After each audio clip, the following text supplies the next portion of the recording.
Good day, everybody, and welcome to another edition of the Military and Foreign Affairs Network. I am your host, the voice of reason. Today, we are continuing our ongoing coverage of the war between the Russian Federation and Ukraine. Well, apparently, it is now official that Western main battle tanks, they are calling them heavy tanks, have arrived to the western part of Ukraine. Now, we don't know if they have made their way from near the Polish border east across the Dnieper River or wherever they could go, but it's apparent now that at least Western states are reporting that those tanks, specifically 18 Leopard 2 main battle tanks and 14 Challenger 2 British main battle tanks. Now the Challenger 2 is a bit heavier than the Leopard 2. They both fire different kinds of ammunition. The British Challenger 2 uses a rifled 120 millimeter gun. The Leopard 2 uses the same type of gun as the M1 Abrams uses as well, the 120 millimeter smoothbore Rheinmetall. So that's different ammunition for each of these weapon systems. They've also received, meaning the Ukrainians have received infantry fighting vehicles from Germany, Martyrs. They've received additional armored personnel carriers from the United Kingdom as well. Now, what are they going to do with these systems? Are we going to see some sort of composite brigade, or are we going to see two composite brigades, one made up of a majority of German equipment and a second brigade made up of British equipment with those a squadron of tanks? It's not a great deal of tanks. Again, you're looking at what would be a understrength battalion of tanks, including both the Leopard 2s and the Challenger 2 tanks. Essentially, you have two tank companies that will be fielded by the Ukrainians, possibly in the eastern part of the country in the coming days and weeks. Now, I can only imagine that the Russians are watching where these units are going very, very closely, because it's anticipated, at least in the media, that these new refitted Ukrainian brigades that have been training in the United Kingdom, they've been training in Spain, Germany, all across the NATO sphere. These units, again, will be involved in some sort of upcoming counteroffensive by the Ukrainian military. Now, they could also be used as fire brigades for a possible Russian offensive as well. Now, again, we have not seen the Russians mount large-scale maneuver operations in quite some time. It has been months. We have seen smaller maneuver operations take place near Volhodar. Again, essentially a Russian naval infantry brigade made a reconnaissance in force near Volhodar. But that has essentially been it for Russian maneuver in large-scale combined arms operations. And this is what the Russians do. As I was in the U.S. Army during the Cold War, we trained with the concept that we were going to be facing massive Soviet large-scale combined arms operations against Soviet shock armies, Soviet tank armies, and combined arms armies. Now, again, that capability is still present. Now, is it on the same scope and scale that we saw during the Cold War? No, not now.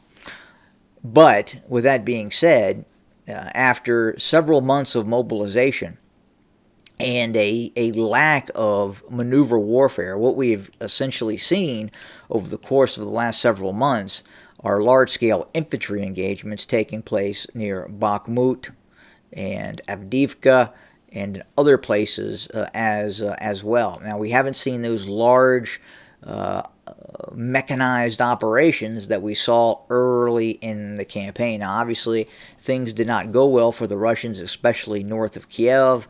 Other operations where it was glaringly apparent that the Ukrainian military was not going to lay down. It was going to fight, and it was going to fight with tenacity. And now this is the way that the Russians are going to have to fight this war, with the understanding that they are fighting a very motivated, or at least it was a motivated fighting force. Now, I think things have changed over the course of the conflict, especially as it has transformed into this static war, with the Russians using massive amounts of artillery against Ukrainian frontline positions. So again, we are watching things in Bakhmut. I want to show you again how this has transformed over the past several weeks here at Bakhmut. We're going to reverse and kind of show you, the viewer, what things have happened all the way to, let's say, the 1st of March. And then fast forward how the battlescape is tightening around these Ukrainian forces. And again, as I've talked about before, very, very difficult for these Ukrainian units in this Bakhmut pocket. They're getting shelled every day, and in all probability, it's very difficult for those these probably 4 or 5 Ukrainian brigades that are essentially trapped in Bakhmut to withdraw from Bakhmut. And we are learning over the last a few days that now the Russians are using more experienced regular infantry formations, such as the 136th Guards Airborne Regiment from the 106th Airborne Division, Spetsnaz Force, and then obviously you have the PMC Wagner as well, still continuing frontal assaults on the eastern side of Bakhmut as well. In the north, and this is where you see the greatest concentration of Russian forces, again, the border has changed. Not a lot, but you can definitely see that the Russians are prepping the battlescape for possible upcoming operations. So again, we'll fast forward briefly where you can see the Russians positioning themselves for what could be, again, a large-scale operation with a multitude of divisions that are massing in the north of Seversk area near Kreminna. And again, we will fast forward for you and kind of see what has been going on in this area as well. And it has stopped there. So again, we expect something to occur again in this area, in what could amount to the Seversk cauldron or pocket. I believe that the Ukrainian forces, and again, a lot of these are static forces that are east of Seversk, are being threatened with envelopment by Russian forces, kind of on a much larger scale than what we've seen near Bakhmut as well. We'll continue to watch as well where these Ukrainian, these Western type brigades that are now being formed with the Challenger and the Leopard main battle tanks. We will probably see Leopard 1s as well being integrated into the Ukrainian war machine. But it will be interesting to see exactly where the Ukrainians will position these Western brigades. I imagine they're going to be conducting close consultation with Western allies, the United Kingdom.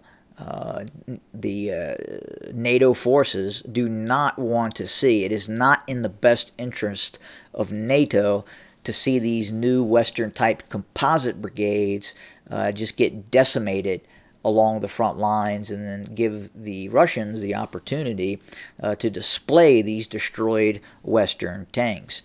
But the reality is that is going to happen at some point, especially if they are positioned close to the line of contact, as opposed to being used as some sort of fire brigade to blunt any sort of Russian renewed massive offensive operation, which we expect in the not-too-distant future.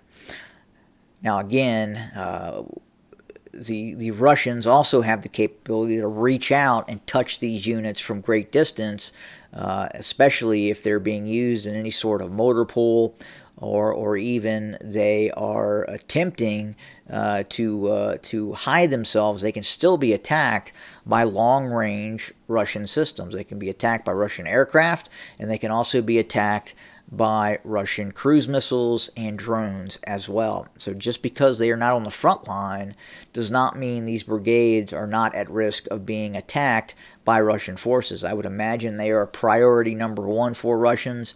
I would imagine that the Russians would prefer to see these units on the front line, where they would have the ability to either capture and destroy some of these Western tanks and make displays out of them. But we'll see what happens. But that's kind of where we set for today. Again, we are watching things very, very closely. We continue to watch the Bakhmut pocket. We continue to watch the ever-growing Seversk pocket as well in this area. So again, thank you for joining us today. We'll have more in the very, very near future. And as always, have a good day.